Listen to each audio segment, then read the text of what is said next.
Thank you everyone for attending the special meeting of the Central Vermont Regional Planning Commission Board of Commissioners special meeting, March 21st, 2024. First order of business is introductions. Even though we do not have a quorum at the moment, I'm Jerry D'Amico from Roxbury. I'm the chair of the commission. Christian Meyer, I'm the Executive Director of Central Vermont Regional Planning Commission. You would like us to go around the room, Jerry? Yeah. Nancy Chartrand, Central Vermont Regional Planning Commission. Ruben McMartin, Senior Transportation Planner, Central Vermont Regional Planning Commission. Keith Coven, Emergency Management and Transportation Fund. Paula Emery, Plainfield Rep. To Central Vermont. Sam Lash. I couldn't remember. I'm Sam Lash, I'm the Climate Energy Planner with Central Vermont Regional Planning. Royal Delaney, representing Northfield on the commission. Jim Anderson, I work for the Natural Resources Board. I'm the district coordinator funded with ARPA dollars. I'm Eli Tui, and I'm a Community Development Planner with CVRPC. Will Pickering, Community Development Planner. Mike Miller, I'm the alternate and the planning director for the city of Montpelier. I'm Susan Baird. I'm the district coordinator for Montclair and for Washington Memorial County. Pete Gill, executive director for the Natural Resources Board. And I'm Aaron Brondike, state coordinator for the Natural Resources Board. We want to take attendance from the Oh, online. online. All right, I will call out names and folks can introduce yourself. Rich? Can't hear you, Rich. Can you hear me now? Yes. We got Rich Turner. Alice? Alice Peel, alternate on CVRPC from Waitsfield. Bill?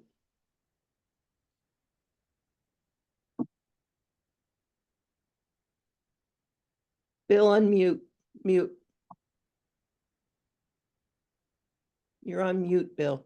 We have Bill Aaron from Worcester. Very good, yeah. I'm CVRPC representative from Worcester, and I'm on the local planning commission.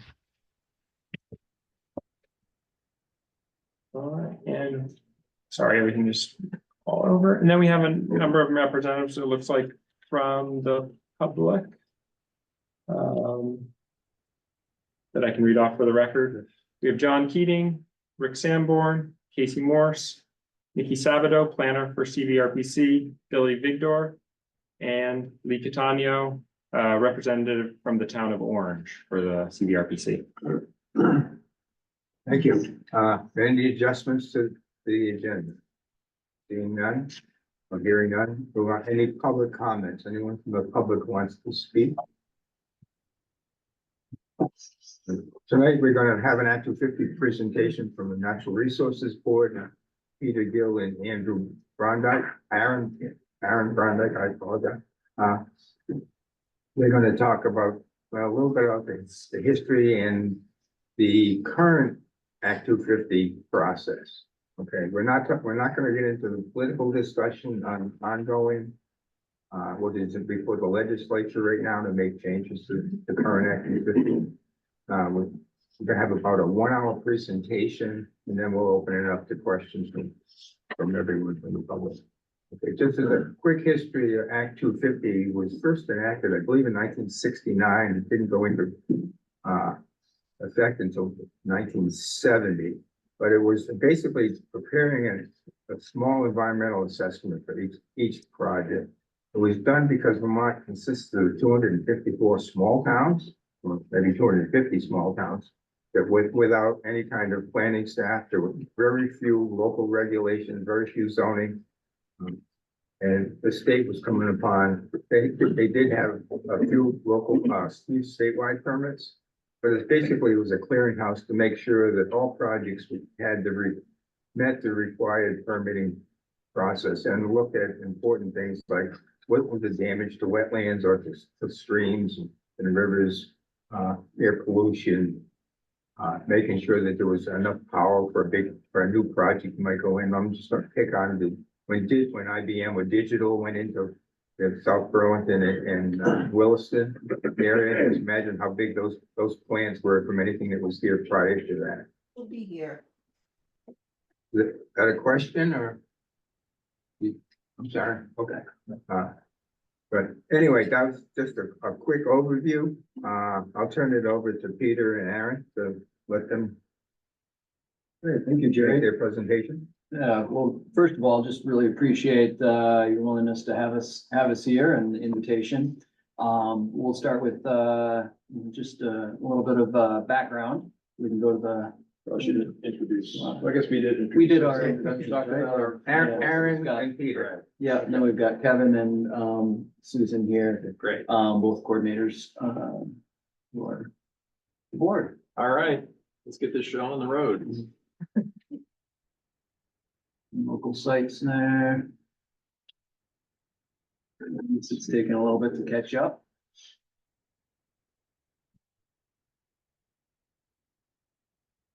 All right. There's, what I see on my screen is different than what they see on their screen. Well, I'll just say, like Jerry said, you know, we can happily take some questions at the end, but if there's things that are pertinent to what we're talking about, certainly small group, feel free to interrupt and Well, raise your hand and we'll recognize. yeah, okay, perfect. Okay. Here we go. Going right now. Okay, so just to give you kind of a little outline of what we're gonna go through tonight. We're gonna start with some of the basics of Act 250. We'll go through some of the statistics for permitting that we've collected. I'm gonna have to move here, otherwise Aaron's head's gonna be in the way for all this. Applications review, the process, how that works, how to avoid delays, how you can participate RPCs in the process. Involvement municipal and RPCs in the Act 250 process. And then we'll talk a little bit about some of the ARPA funded projects and how we're responding to those projects. Okay, you'll see this slide twice, so if you miss it this time, you'll get to see it again. Just a couple key messages we want to make sure that you take home with you. If you do have an application, and of course, this is good advice for you to pass along to other, applicants as you are dealing with them in your work, is make sure that they talk to Susan or Kevin in District 5 before they start their application. It just makes things go more smoothly. The same goes to the ARPA funded projects. These are American Rescue Plan Act projects, federal funding, right? And for those projects, we really want to make sure, because there are timelines associated with the funding there, we want to make sure that they can go through smoothly, and getting in front of the district coordinator and having them help folks through that process early on is really key. And then for particularly your purposes, I know a lot of the folks from the RPCs are member towns, which is great. Making sure that when you see proposals or reviewing those proposals for projects that they conform with the town plan and regional plan. All right, so some Act 250 basics. The Natural Resources Board, we're gonna show you the chart of our organization as well, but the Natural Resources Board is the organization that oversees the district process and Act 250 and this law called Act 250.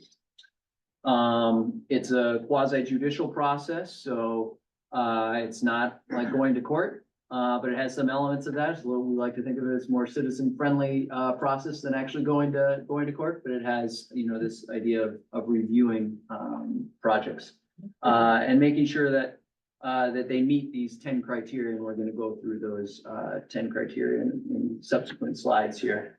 And the legislature came up with these criteria that development projects are judged upon whether they meet those. And in terms of the review, you can see a list here: water quality, wildlife, traffic, history, aesthetics, town planning, et cetera. Those are the various criteria that projects are being judged against. And yeah, you know, one holistic permitting process, making sure we're covering all the bases of a project and the impacts that a project might have, and making sure that those are addressed.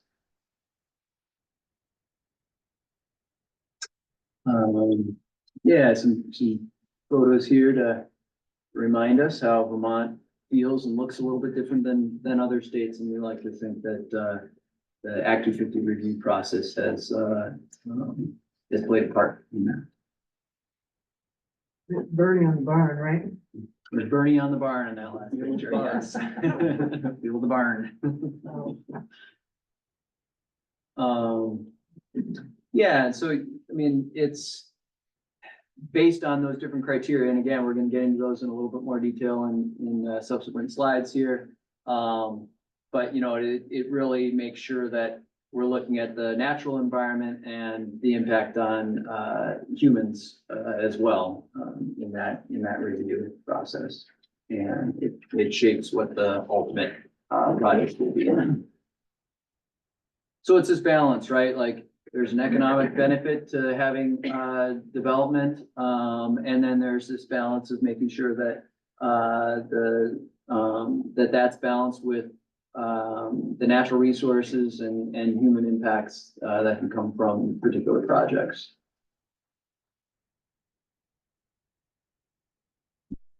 And we will distribute the slides too, so you can keep those as a resource. I've been alluding to the criteria. Well, here they are. I said 10. Well, maybe I should amend that, right? It's not quite 10 when you look at all the different sub-criterias. And you'll notice that there are a number that are highlighted here in yellow. Those are ones that municipalities and RPCs will commonly comment on in their review process. And you can see here, you kind of have the water and air criteria at the beginning, get into some water supply impacts, erosion, traffic under 5. 6, you've got education services and municipal services. So again, kind of there, you're turning from the more environmental into the human impacts there. Then you get into the aesthetics again, kind of the human impacts there. But that also includes your historic sites and rare and irreplaceable natural areas, necessary wildlife habitat. And then you have quite a slew. I'm not sure how to categorize those into one group, but you got 9. It's been kind of like a Christmas tree that the legislature has added different criteria to over the years to address different particular types of impacts. And again, the ones that are highlighted are ones that we think we might want to focus in on in terms of comments. Anything else on that slide you wanted to add? I don't see any questions. You don't have to let me know the answer because I'm watching. so many of these. Great. And we will leave time for questions at the end as well. Thank you.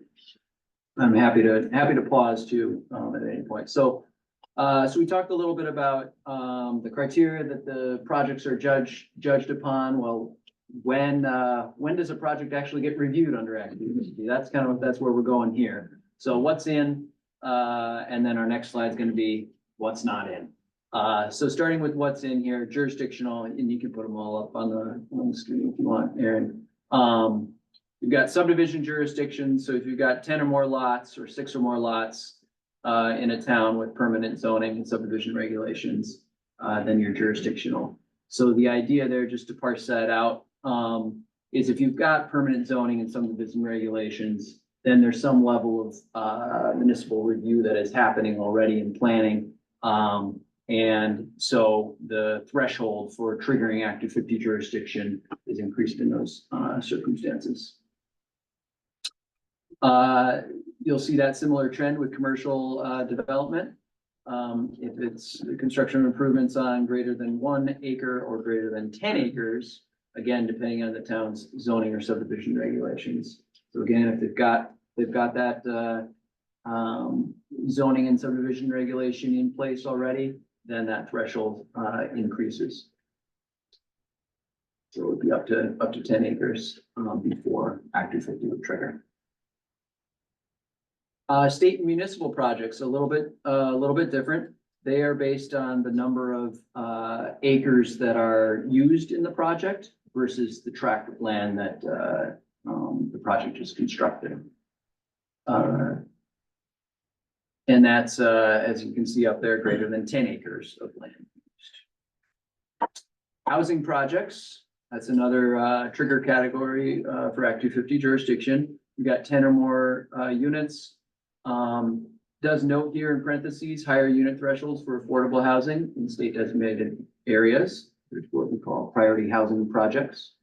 And there's also some increases, to these, numbers based on, Act 47, the Home Act, that was enacted last year.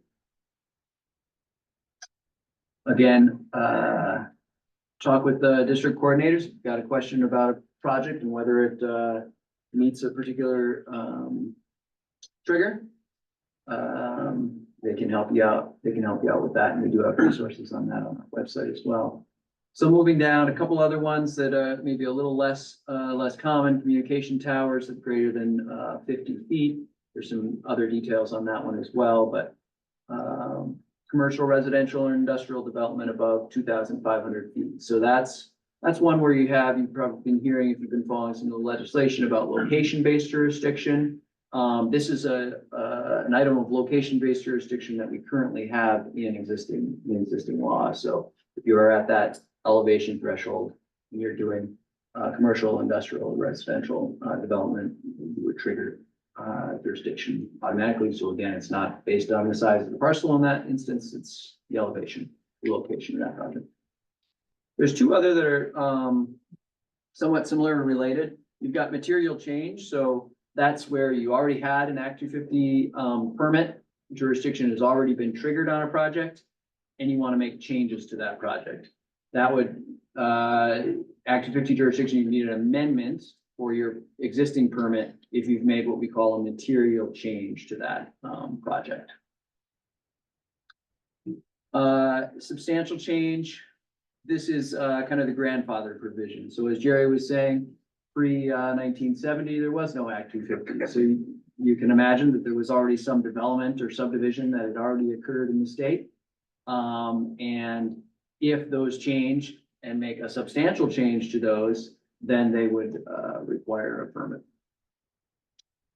Any questions on that? Because that does take a little bit of digestion if it's your first pass. Nothing from the chat or anything? Nope, nothing online. Great. I can't see the chat. So, and then what is not in? What's not jurisdictional for Act 250 purposes? So everything that didn't fit in those other categories, plus some very specific pieces here. Farming below 2,500 feet in elevation and logging below 2,500 feet in elevation. There is also a slew, and I think we're up to statutorily almost maybe Z or a little before, maybe Y, in our exemption section of various exemptions for various purposes, A&R, abatement project, whatever. A whole slew of different project types, and we won't go into all of those details, but know that there are many others. All right, so here's the structure of the Natural Resources Board. We've got a board chair. We've got 4 board members and 5 alternates. And then the district commissions are right there, kind of next to it, the way this is structured. We've got kind of part of the leadership team as executive director, business director, general counsel, and the board chair. The board chair is the only full-time paid member of the board. The rest are governor appointee, essentially volunteer for being per diem positions. So under those three categories, I'll start with general counsel. We've got an associate general counsel, so 2 attorneys in our organization there, 2 compliance and enforcement officers, and then 1 legal technician that serves that legal area. We've got an executive director, that's me, with a state coordinator, that's Aaron, and 10 district coordinators, 2 of which we have here with us today, Kevin. Peter, if we have 9 district commissions, why do we have 10 district coordinators? There's a lot of work to be done. That makes one of them has 2. One of the districts. So we do have, we will go through the, I think we've got the map, right, of, might even be the next slide. There we go, the different districts. So we have, 2 district coordinators up in, Chittenden County in District 4 there. Okay, that makes, So, that makes 10. yeah, and then we've got, roving coordinators, Kevin being one, that serves mostly, the northern half of the state, and then one down in the southern half that serves mostly the southern half of the state too, so. We can go back to the previous slide real quick. Let you know. And then moving over, last category there, business director. So we've got an information management officer, helps with the website and other data analysis work, a legal technician under that as well, works on a lot of the billing pieces as well. 2 information management technicians and 6 NRB technicians. NRB technicians and the district coordinators, you can see kind of that dash line going around the outside there to the district commissions. They serve directly the district commissions, who are also volunteer members. And they, they serve and help with the permitting process that's implemented through the district commissions. So here's the map we were just looking at.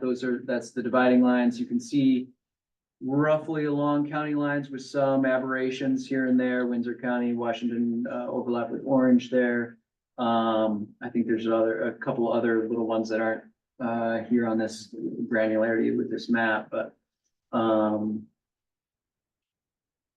so yeah, so you can see the district commissions that we have there. This is on our website, and you can click on those, and we'll take you down to the contact information for each of the districts as well. So here's the district commission, D3 in action on an application review for a hearing. You can see the exhibits there and the commissioners and the district coordinator at the table. So we've got our 10 district coordinators. They work with 63 different district commissioners to review projects, as we were talking about before. These commissioners are appointed by the governor for staggered terms, 2 to 4 years. Go ahead. One comment I was going to make on our org chart is we are, I think we're 28 strong at the moment. Pretty slim organization overall for the amount of work that gets done. To me, it's really impressive. Got some sort of header here, District 5 Environmental Commission, right? Yeah, okay. So That's the area that we are. this is District 5 is our district. I think it was in red on the previous map there, right in the middle of the state. Unfortunately, we've got a chair vacancy at the moment in District 5. Norman Malone just stepped down, so we're looking for somebody to fill that position. We've got 2 existing members, Gary Nolan, Jeremy Reed, and then alternates there, as you can see as well. Oftentimes the commissions will rotate in alternates into the process, just depending on the workload, and certainly in District 5, I think that is part of the practice. I'm getting acknowledgement from Susan on that, so that's good. Yeah, go ahead, Christian. Yeah, we had one question online that I'd share. That'd be a good time. It seems to be relate to the triggers. This is from Charlie Morris, a select board member in Northfield. Says, we're looking to develop an accessible walking path along the Dog River, approximately half a mile. The path will be above the floodplain. This will be a municipal project with funding from ARPA and beyond. Will Act 250 will there need to be an Act 250 review for this project? So I'll say from the outset, good question. And, there certainly are paths and municipal projects of similar nature that would require an Act 250 permit. But, going back to that very first slide that will be repeated, check in with your district coordinator. Jurisdictional opinions are very fact-based. It's a jurisdictional opinion is a way to determine, an official determination of whether jurisdiction applies or doesn't apply. And, again, they're very fact-based, so they look at all those facts and put it up against the law to see whether, the project is jurisdictional or not. And I am Susan, working if with- there's other information you wanted to add in there. Yeah, I'm working with someone from, I can't remember the call letters of this, but it's one of the local environmental organizations in Northfield. So she and I are going back and forth with some of the facts. Okay. So I just need a few more facts to make a determination. But it does sound like more generically municipalities, they have a project like this, step one, reach out to Susan. Mhm. Okay. Christian, I know that folks on the webcast can't see this, but folks in the meeting room can see this odd banner at the top of the screen. Do you know how to get that? You'd have to go find where Zoom is go into the Zoom app and then you should be able to accept it. But because you're presenting, I assumed you couldn't easily do that. Well, if you tell me where to look, Yeah. Might not be bad to leave that up. Beyond for my people IT coming skills. Into the meeting, to at Okay. least know it's being recorded. We don't see it. The people watching at home don't see that notice, Aaron. all right.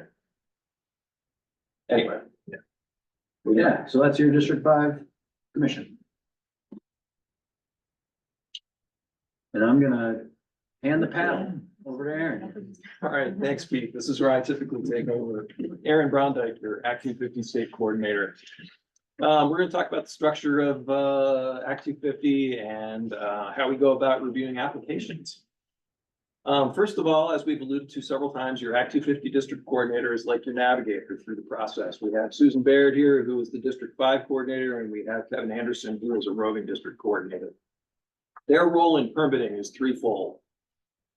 Number one, they're uniquely enabled under statute to issue what's called a jurisdictional opinion. A jurisdictional opinion is a written determination of whether a project requires a permit under the law. Number two, they coordinate, like you might expect. They're coordinating the review process, not only for the district commission, but also for applicants and any other parties that are participating in the application review. And we'll get to parties in a little bit.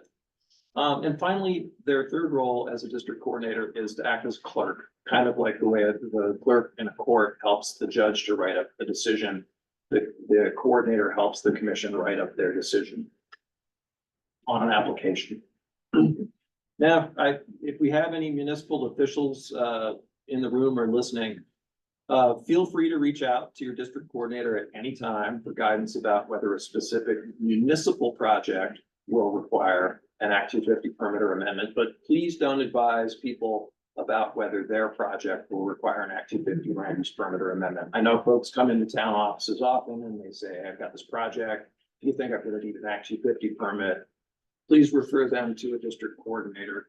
And in central Vermont, refer them to Susan for guidance, because jurisdiction can be a little complicated and we want to make sure that if their project is jurisdictional, they go through the proper process and get a permit. We wouldn't want them to get the wrong advice and get the impression that they don't need one when really they do. And vice versa. We don't want people to have to go through the process if it's really not necessary. And as Pete mentioned in our org chart slide, we're not part of ANR. So if someone needs a permit from the Agency of Natural Resources, ANR has this nifty online tool called the Permit Navigator that asks a series of questions and generates a report for the computer user with referrals to specific ANR programs. There are links in the presentation and they're live, so I'll submit the a PDF copy of the presentation to Christian, and he can make it available to folks. You can click on all these links to get to Current Navigator. You can find your A&R Community Assistant Specialist through the links and so forth. As Pete said, here are your local contacts. Susan Baird, District 5 Coordinator, and Lori Grenier, who is her technician in Montpelier, at your service. There are two major processes for reviewing an Act 250 application, and I'm going to go over them at a high level here. The two major review methods are called the major review process and the minor review process. The major review process means that the commission convenes a hearing and invites people to participate as parties in the hearing and takes testimony on the application, kind of like Pete alluded to at the beginning of the meeting. It's similar to the court process. The minor review process, on the other hand, means that the commission simply drafts a land use permit, puts the permit on our website, sends out a notice, puts a notice in the paper and lets everybody know, hey, we got this Act 250 application. We drafted a permit, and then opens a period to accept comments and response to the draft.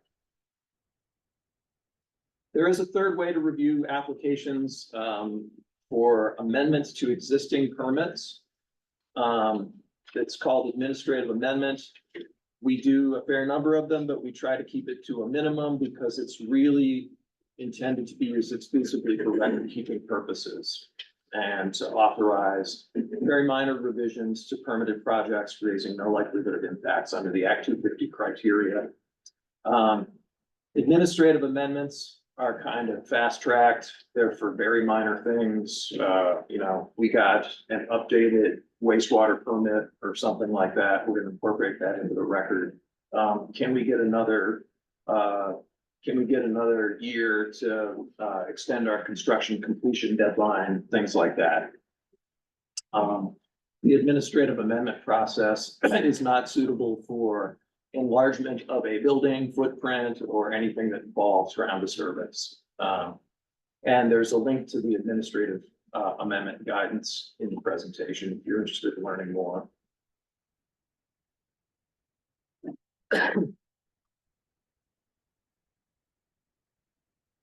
This exceedingly difficult to read flow chart attempts to summarize the entire Act 250 application review process on one slide. The PDF of the presentation will give you an opportunity to read the fine print here. But basically, the orange box is about contacting your district coordinator, which we've said many times now. It's a great thing to do at the beginning of the process. Even before you have your project completely formalized, even at the planning stage, you can meet with Kevin or me or Susan to talk about conceptual design and to get feedback on what elements of the criteria are going to be important to address when you have to get your Act 250 permit. Once you've done that due diligence and you have a pretty good idea of what the criteria at issue are going to be, you're going to fill out an application using our online portal. So our entire application is all online now, no more paper.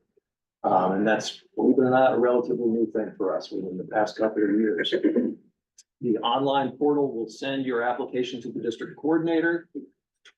She will make sure that it's complete enough for the district commission to review. If it's not complete enough, she'll let you know. She'll send you a letter and say, you haven't addressed criterion 5 traffic.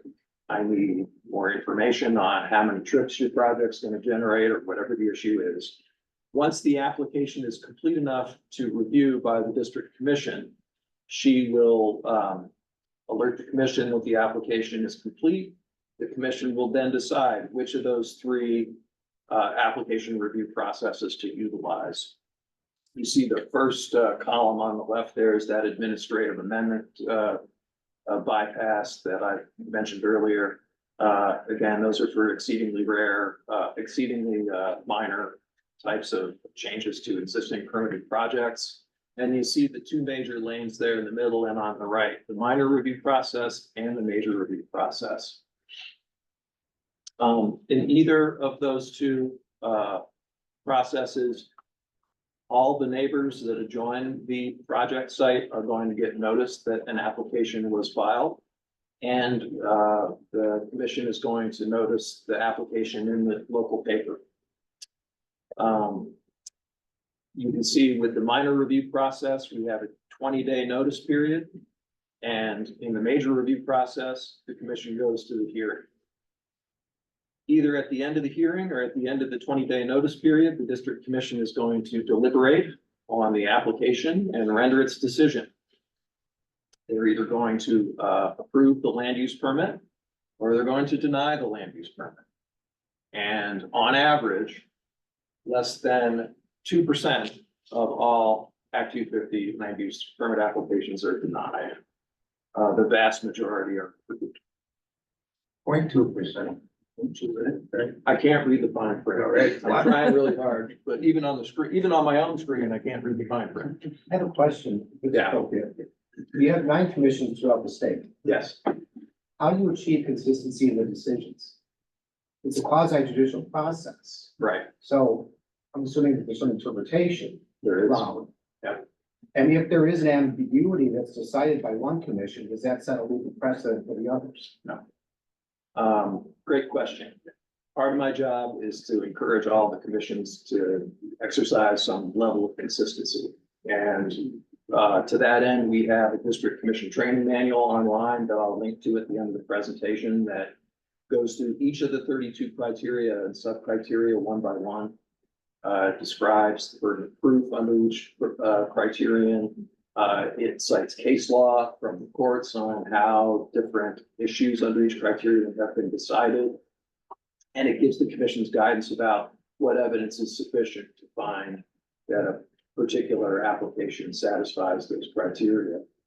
But you're right, there are 9 different commissions, and a commission in the Northeast Kingdom might look at a certain type of application a little differently than a commission in Burlington. And, you know, there are different values in different regions, and each commission is a jury of your peers, essentially. That's the way that the program is set up, you know, along the New England model of local control. So the governor is appointing folks in the kingdom that live in the kingdom, and he's appointing folks in Chittenden County that live in the county. So those folks are going to make decisions based on what they think is best for their county or their region, their district, I should say.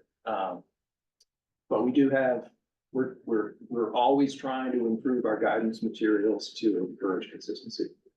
Thank you. Sure. I'll add, just add one other piece to that. Where we don't like any inconsistency is in process. So the processes throughout the state, we try to make those as consistent as possible. I have a question from the chat. This comes from the Waterbury Planning Commission, Billy Vigdor. We are considering updating our unified development bylaws to protect the Shutesville Hill Wildlife Corridor. I have 3 questions. Is our development review board required to incorporate Act 250 criteria if our town bylaws do not expressly incorporate Act 250 criteria? Second, if there are ambiguities in our bylaws, do Vermont courts use Act 250 criteria to interpret our bylaws? Final, any suggestions for good drafting practices? Sounds like a good question for the Regional Planning Commission. Do you have a comment on that? I mean, I agree with that. But I mean, yeah, so working backwards, I mean, in terms of, We should go back to your yeah. legal counsel. I mean, in terms of drafting bylaws and such, I can't remember if we get into this or not, but when the Supreme Court looks, given it gets to that level, they look to make sure that it's mandatory language and unambiguous, so it's clear and it says that you have to do it. So that's you know, in terms of how to draft these types of things, certainly use those principles. Right, and there is no wildlife habitat corridor criterion under Act 250, so if the town is interested in making that something that our commissions can rule upon in an active proceeding, they would have to include that kind of mandatory language in their town plan and bylaws that restricts development within that wildlife corridor sufficiently for our commission to make that type of finding. Billy, feel free to ask any follow-up questions. You can unmic, that's fine. Yeah, so that would come in under criterion 10 that we went through on, town and regional plan. Okay. No, that's fine. I didn't mean to make this a drafting question, but thank you. I mean, a drafting session, so. It does, but it doesn't sound like necessarily the Development Review Board is required to incorporate Act 50 criteria. No. Yeah, Right. Thank you, guys. thanks for your patience. Here's some basic statistics. About 400 decisions get issued each year between the 9 district commissions. About 5% go to a hearing each year. So it's a common misperception that all Act 250 applications go through a hearing. 95% of them don't. The vast majority of decisions are made using that minor review process where we draft a decision and put it up for public notice. Over 65% of decisions are issued within 90 days. And 7 decisions are appealed on average each year. That's, I looked at the past 5 years and it's been about 5 appeals per year. Pete was right, it's 0.2% are denied each year. So 1 decision out of 402 gets denied on average each year. So I was on this number that's denied, is that because as they go through the process, the project is tweaked to conform? No, that's because the project can't comply with one of the 32 criteria. No, I mean, all the ones that make it through, Right, are they right, tweaked yes. along the way by the process, like as they go through the process? I bring something that I want to do, and as I go through this process, it's conformed as I go through the There's process. probably a convergence of factors there, right? Yes, going through the process, they're working alongside our agency partners and getting input that way, and maybe tweaking to address a concern that might come up in the process. But then also, as they're going through our application, they're going through and probably tweaking their project before they even submit the application to the district commission, district coordinator for their initial review of completeness. And then in that completeness review, and part of me wants to do a word shift there and have, completeness review or incompletes as, using some other word that shows how we're being helpful in terms of making a project better, helping it realize its true potential to meeting those criteria, but that process is another way that helps guide things towards yes. Question, if on average 1 decision is denied each year, at what level do the appeals come? What's being appealed? Yeah. Issuance of permit. So an applicant can receive a permit and they can say, well, it's conditioned. Oftentimes, conditions are put onto a permit, and an applicant may say, we don't agree with that condition. We don't think that's necessary. They can appeal. That can be an appeal as well. Or the neighbors can appeal a project that got a permit that they don't want. All right, we're almost halfway through this presentation, so I'm gonna breeze through the next couple slides. This is just the last 2 years, and you can see that they line up pretty closely with the figures, the average figures that I just gave you. I thought it was interesting, 22 majors in each of 2022 and 2023, so right on the average. Now we're gonna talk a little bit more about Act 250's legacy, and Pete alluded to this at the beginning of the presentation. We just talked about a bunch of numbers about how many permits we issue each year, but it goes beyond numbers. It goes beyond permit numbers. Act 250 has a lot of value on the Vermont landscape that most people don't know about or don't think about. So in this season, when we're thinking about changing Act 250, it's not a bad idea to think about all the things that Act 250 does that most people never talk about. Primary agricultural soils under the law is defined as prime ag soils, soils of statewide importance, and soils that other soils of statewide importance that NRCS deems locally important, I think.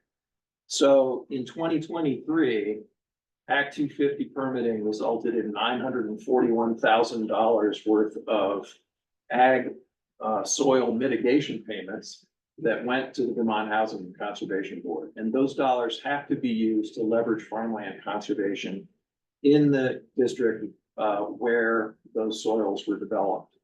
So part of our law is that when primary agricultural soils are developed, you either have to mitigate for them on site and set aside some of that farmland on site for future farming, or you have to pay into this fund at VHCB to conserve farmland on other farms.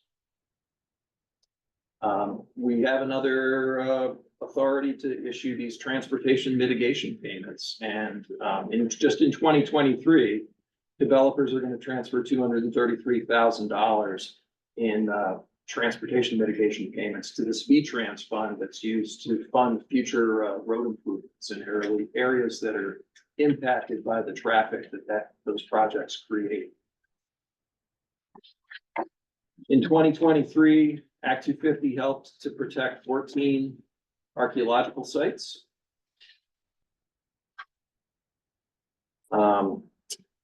8 Act 250 permits included conditions to either protect, prevent the disturbance of, or document historic structures before they had to be demolished. And not all of the 8 of those properties were demolished, but you know, the ones that were demolished, at least there was documentation before they had to be torn. Buffering Vermont's streams. Vermont has no statewide stream buffer law. So, but for Act 250, a lot of stream frontage would be completely unprotected. In 2023, 92 Act 250 permits included conditions to protect areas along perennial and intermittent streams, which helps with downstream water quality, flood resilience, keeping the water cool for fish and other habitat, and also for aesthetics. In 2023, Act 250 permits included wetland buffers. 77 permits incorporated wetland buffers. 4 permits included conditions that protect areas along Vermont's largest lakes, ponds, and rivers. 26 Act 250 permits in 2023 alone included conditions designed to protect source water protection areas from contamination. 34 permits included conditions to protect wildlife habitat. We're talking about things like deer wintering areas and bat habitat and protecting those species from habitat destruction. 192 Act 250 permits included conditions to prevent excessive noise from project construction or operations. One of the major things that we do is ensure that gravel pits and mines are reclaimed. So in 2023, 8 Act 250 permits permitted new or expanded or extended gravel pit or sand pit or quarry permits, and included conditions to ensure that those areas are properly reclaimed when all the minerals have been extracted. So this is just a few of the areas where Act 250 adds value on the Vermont landscape. We are about 3/4 of the way through the presentation. So here we're going to talk a little bit about opportunities for municipalities and RPCs to get involved in the Act 250 application review process. You know, as Pete pointed out at the beginning of the presentation, those yellow criteria are all areas where RPCs and towns typically get involved. I'm going to flag 2 of them here that are pretty common. Criteria 6 and 7 under Act 250 are the educational and municipal services criteria. And it basically requires applicants to document that the project isn't gonna put a burden on the local municipality, and specifically, we're talking about either a financial burden or a service delivery burden for things like education, fire service, police protection, water service, sewer service, road management.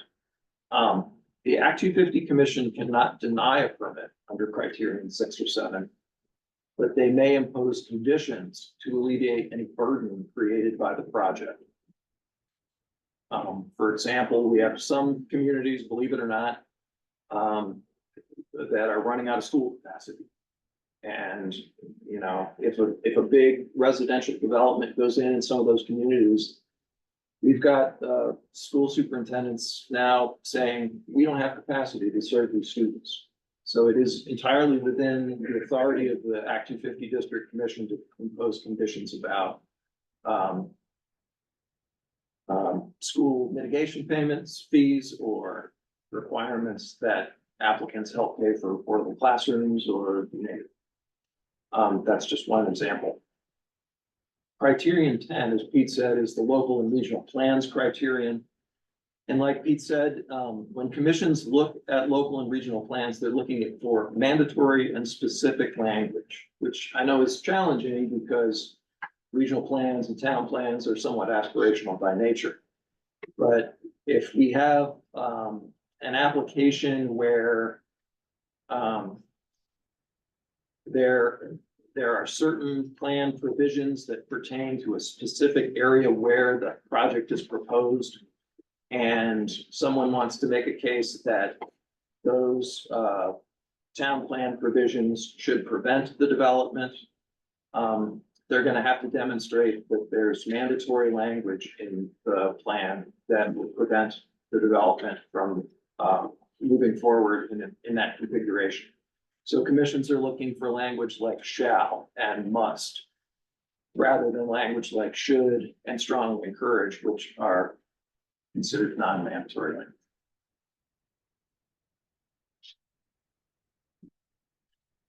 Like Pete said, the Act 250 process is quasi-judicial. In order to participate in the Act 250 process, you have to have party status.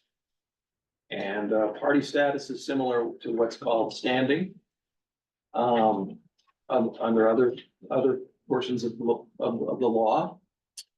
And you can see that part of our statute states that the following persons shall be entitled to party status, and there's the municipality and the RPC next to the little asterisk right there. So municipalities and RPCs are automatically parties to Act 250 proceedings, and that means that they can, I think it's on my next slide. I'm just gonna go to the next slide. That means that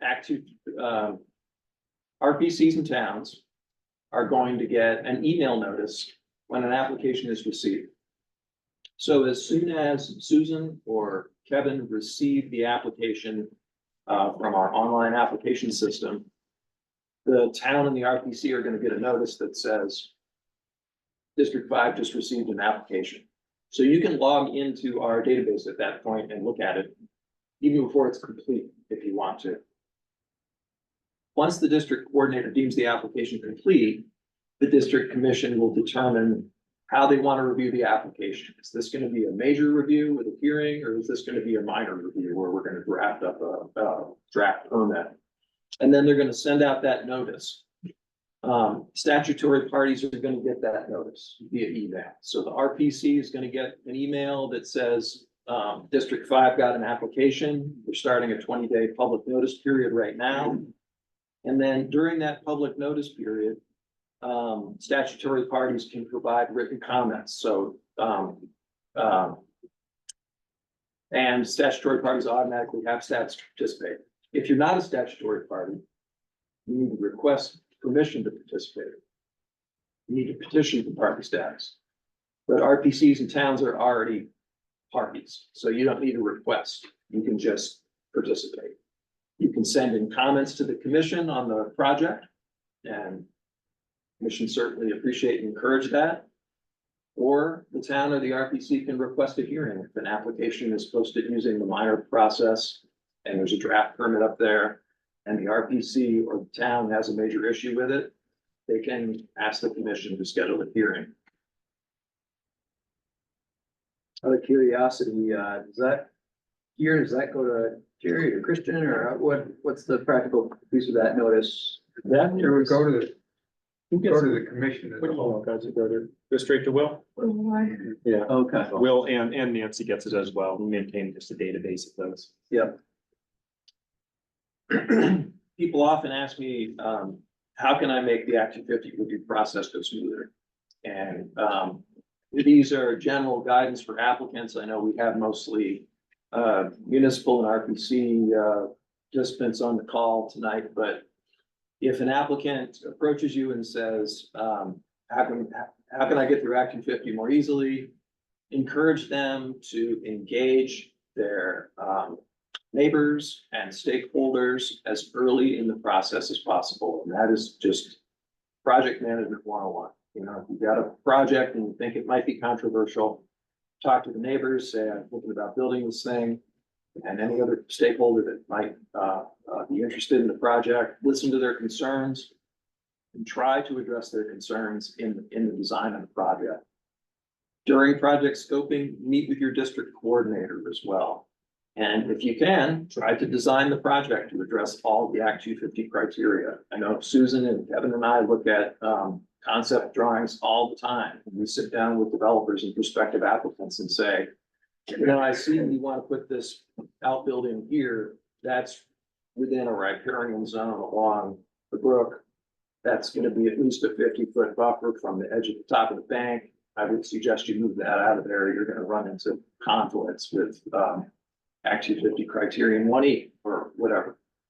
And if towns want to help applicants get through the Act 250 process more smoothly, please fill out the municipal and school impact questionnaires that are on our website. There are links to these questionnaires in the presentation. And basically, they're just forms that facilitate the process for towns to document that they have the capacity to provide services to the development. The commissions rely on that representation from the town. Engagement on the front end with your district coordinator can help to avoid letters from the coordinator or later letters from the district commission saying, you didn't send us enough information to review the application. So engage with your coordinator at the front end so that all the Act 250 criteria are addressed in your application and it's complete enough for the commission to review. Working with your coordinator on the front end can also help to avoid hearings. You know, if you put together a really complete application right off the bat, it's less likely that the commission is going to look at it and say, wait, we have questions. I think we have to have a hearing on this. And if you can avoid a hearing, you can avoid findings of fact. Every time our commission issues a decision after a hearing, the law requires us to draft findings of fact and conclusions of law, which is a separate document from the permit. It documents how the commission made its decision. It just takes a lot longer to generate the decision because there's this additional document that needs to be drafted. You know, hearings take a long time to schedule sometimes because you have to find a time when all the commissions can meet at the same time. You have to find time that works for applicants and sometimes they're engineers or their attorneys or their experts, the opponents. It can take a long time. So meet with your coordinator early. Sometimes we can help you to avoid a hearing. Appeals. So engage with your neighbors early and often on the front end. You know, people want to feel that their concerns have been heard. If they feel like their concerns have been heard and their concerns have been incorporated into the design, it's less likely that they're going to appeal the decision later if they don't like it. And finally, future land use permit violations. So we can help applicants to design projects to minimize the potential for violations. So, you know, like I said, we want the project to be laid out on the site in a cohesive manner that addresses all of the Act 250 criteria and sub-criteria. aesthetics, traffic, wildlife habitat, riparian buffers, wetland buffers, you name it. If your project is located too close to one of those sensitive areas, you could be setting yourself up for future violations. And this is where I typically turn it back over to Pete. Great. Yeah, so as I mentioned, we'll talk a little bit about, this federal funding that's going through the state. You guys are probably somewhat familiar with it, but, used for lots of different types of, infrastructural projects, et cetera. And we have used it at the board for, securing Kevin's position and as I said, one other, coordinator position, which we're using strategically in a, roving, manner. It's, been very helpful for, I think, also for consistency. We talked about that earlier, just having folks that are within our organization going from one commission to another. It's kind of helped with that. And it's been able to, to utilize it to balance our workload across the state. We're currently tracking, 400 plus odd, projects with potential, Act 250 implications, that have ARPA funding and, utilizing those positions and, ensuring that those can move forward with the timelines and strings that are attached to federal funding.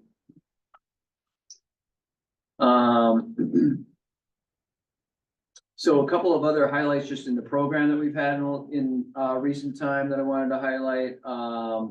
We've got improved data and improved database and an application platform that's now, as Aaron said, online, which is really helpful for folks. You can, I think Aaron will get into the database in a little bit of detail here just to show you, but it's a great way to see active projects and what's happening, gives you some sense of what's out there and what's being submitted. And then pretty exciting piece on that last bullet there, the scanning project. We're doing a pilot project in 4 and 7, hoping to replicate that in 5 and other districts across the state, so that when you go onto that database, you don't just find something that says, go to the district office to get the actual file. You'll be able to pull up all the documents from all of the old files. An incredible amount of paperwork that's there, and hoping to have that all digitized so that members of the public and our staff as well can utilize the digital versions of those. Is that starting with the most recent records? We've got, I don't think it is by time. I think we were able to ship up all the boxes and basically put them out all at once with our contract, the contract that we have. It's an ongoing process with D4 and D7, but, I don't think we organized it that way. So we have 5 more slides. So some key resources here, won't go into a whole lot of detail on each of these, but, you can see, application submission overview, link there and kind of how that works. Application guide is a really detailed, guide of how to apply for an Act 250 permit, goes through each of the questions and kind of what you need to supply for that. District Commission training manual that was mentioned earlier in the presentation. That's a good resource on how the commissions review each of those different criteria when they're looking at the 10 criteria for against a project. The Act 250 database that's got all of the projects that are ongoing and past and present. The newer ones will have all the digital records. The older ones won't necessarily have them. We can go and see Susan in the District 5 office for the paper versions.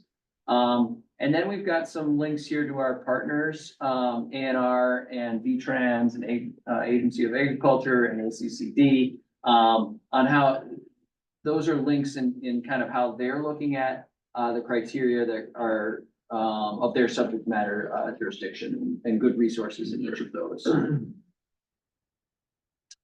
Usually talk about this, but I can. Yeah, I usually just say, read this when we send you the PDF.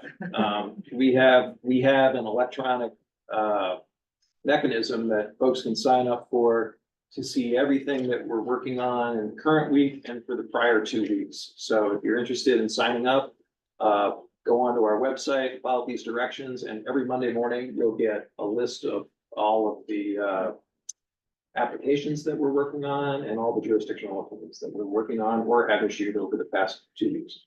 At like 3 in the morning or something. It does, yeah. But you don't have to be there. Yeah. Those early risers, yeah. There's, yeah, something to read at 3 in the morning. If you're awake, then that'll put you right back to sleep. Hold on. So here's some contact information for the board, my second one down there. If you have any issues you want to talk about on Act 50, certainly you can reach out at any time. If it's a specific project-based one, start with the district coordinator. And then we talked about this slide. This is the one that I said was going to repeat. I'm not going to repeat it. It's that way. And we can open it up for questions. Thank you, Peter. Thank you, Aaron. For someone with probably 50 years experience working with Act 250, I was going to stress the first thing you should do is contact your district coordinator because they are very helpful. They help you at least get started. And the second one is make sure I don't want to say hire, but make sure you have competent professional help when you go through the process. And it makes a difference. A friend of mine tried to do it by himself, didn't ask me for any assistance, and it took him over 2 years to get his permit. But that was because he tried to do it himself and he didn't have the background and the knowledge and what specifically what he needed. Anyway, we'll open it up to questions. Royal, you must have one now. You've got the floor. We got one there though, yeah. Go ahead. Yeah, in your slides about beyond permits numbers, you're talking about mitigation payments and the date, they're all for 2023. Did these exist prior to 2023? Yeah, they did. Unfortunately, we haven't kept track of all the millions of dollars that have Okay. gone to So- DHCD through those ag mitigation payments, but it's millions with an M. All right, so basically it's a swap. It's like a carbon trade sort of situation. I develop farmland, I pay to have farmland. Right. It can be anywhere else in the state, or does it have to be nearby? Yeah, in a geographic area, but it's a little more nuanced and gets a little detailed in terms of how that plays out. But essentially, if you're in a certain designated area and you're doing this, then I'll say presumption or presumed that you would have an offsite payment for that development. But if you're outside of that area, then it's the reverse. It's presumed that you would preserve on site those agricultural soils. But there is flexibility that is allowed in both of those circumstances. And the commission is the one that kind of weighs that. That's kind of the high level view of that provision. Right. And it's not a one-to-one trade.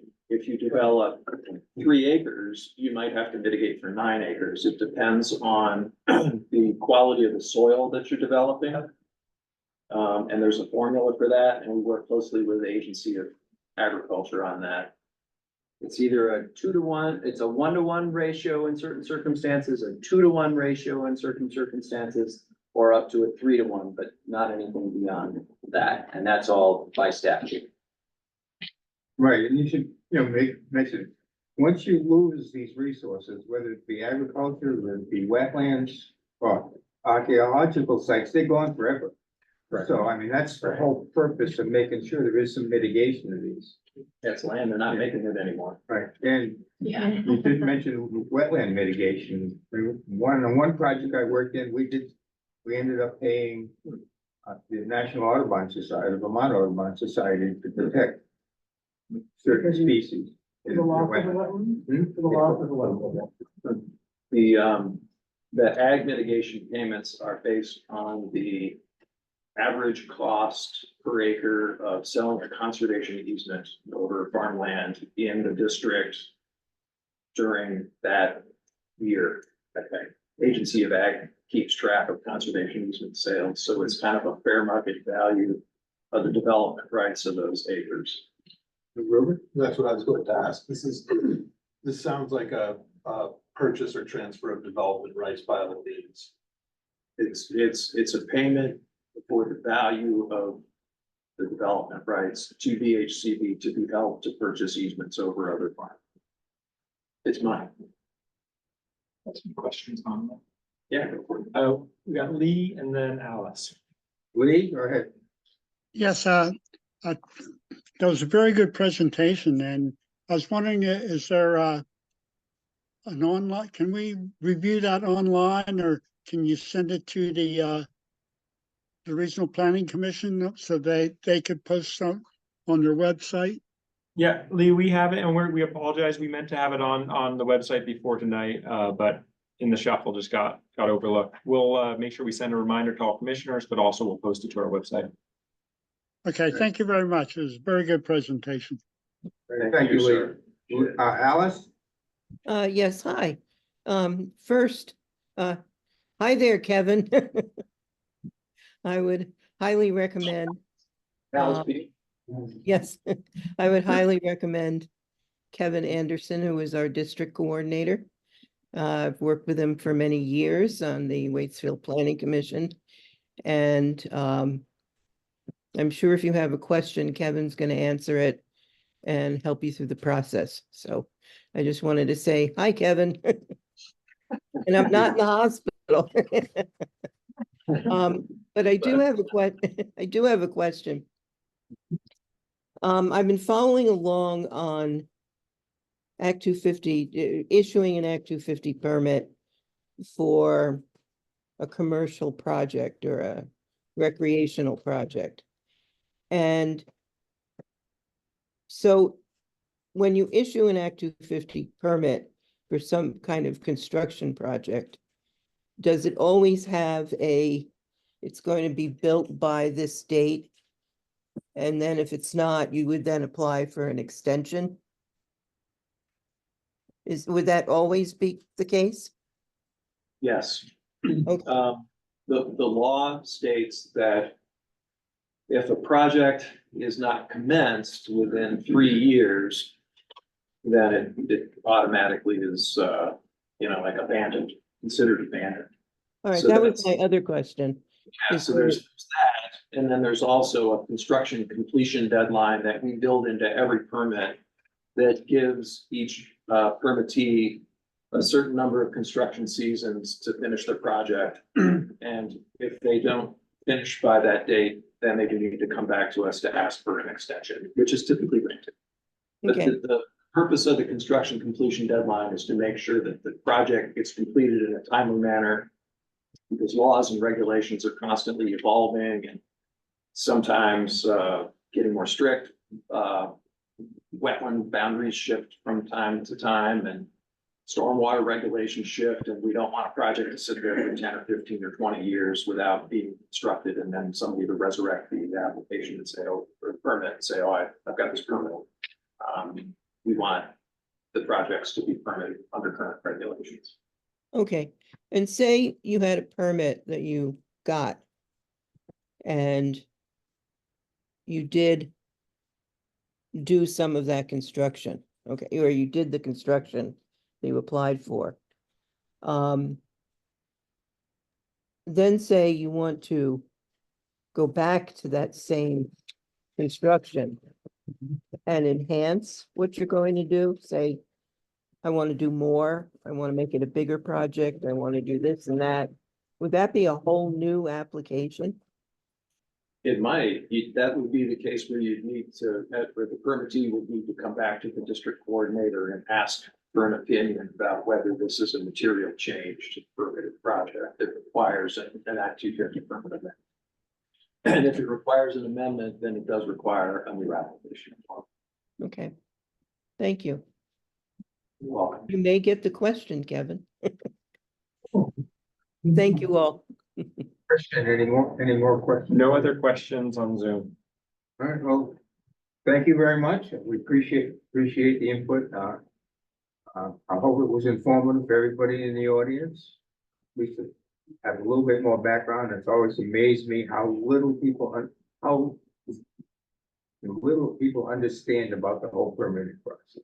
It's not ominous. It can be extensive but like I said, if hire, or if you at least have competent help to help you through the process, it's not that difficult. At least on 95% of the project. Thank you again. Yeah. On behalf of the commission.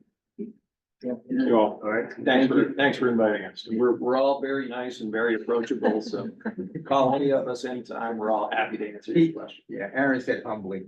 All right, with that, we need a motion to adjourn, and I don't see Don on although it's not an official meeting since we don't have a quorum. Polly, can I have a motion to adjourn? All moves. Yeah. Bill, you second? Yes. Bill Aaron seconds? I'll Bill Aaron second. All those in favor of adjourning the meeting, say aye. Hi. Any opposition? Aye. Any abstentions? Here none, the meeting is officially adjourned. Thank you very much. Thank And you. thank Good you. presentation. Attend online. Thank you all. I don't understand. Yeah.